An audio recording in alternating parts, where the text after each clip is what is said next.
संत गाडगे महाराज यांची 150वी जयंती माहुली गावात साजरी। माहुली गावात संत शिरोमणी गाडगे महाराज यांच्या 150व्या जयंतीनिमित्त भव्य जयंती उत्सव मोठ्या उत्साहात साजरा करण्यात आला। सकाळपासूनच गावात भक्तिमय वातावरण निर्माण झाले होते। गावातील मुख्य चौकात गाडगे महाराजांच्या प्रतिमेचे पूजन करून कार्यक्रमाची सुरुवात करण्यात आली। गावातील मुख्य चौकात गाडगे महाराजांच्या प्रतिमेचे पूजन करून कार्यक्रमाला सुरुवात झाली। मान्यवरांच्या हस्ते पुष्पहार अर्पण करण्यात आले, तसेच संतांच्या विचारांचे स्मरण करून उपस्थितांना मार्गदर्शन करण्यात आले। यानंतर माहुली गावातून भव्य रॅली काढण्यात आली। या रॅलीमध्ये गावातील लहान मुले, युवक, महिला आणि ज्येष्ठ नागरिक मोठ्या संख्येने सहभागी झाले होते। हातात फलक, घोषवाक्य आणि संत गाडगे महाराजांच्या विचारांचे संदेश घेऊन नागरिकांनी गावातून मार्गक्रमण केले। स्वच्छता हाच खरा धर्म हा संदेश देत स्वच्छतेबाबत जनजागृती करण्यात आली। रॅली दरम्यान टाळ मृदंगाच्या गजरात वातावरण दुमदुमून गेले होते। कार्यक्रमात विविध सांस्कृतिक उपक्रमांचेही आयोजन करण्यात आले होते।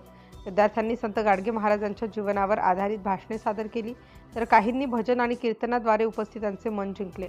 छोट्या मोठ्यांनी या सोहळ्याचा मनमुराद आनंद घेतला।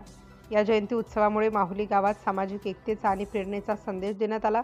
संत गाडगे महाराजांनी दिलेल्या स्वच्छता, शिक्षण आणि समाजसेवेच्या विचारांचा वारसा पुढे नेण्याचा संकल्प यावेळी उपस्थितांनी व्यक्त केला। सिटी इंडिया न्यूजसाठी प्रतिनिधी नागपूर जिल्हा ग्रामीण राहुल कडू।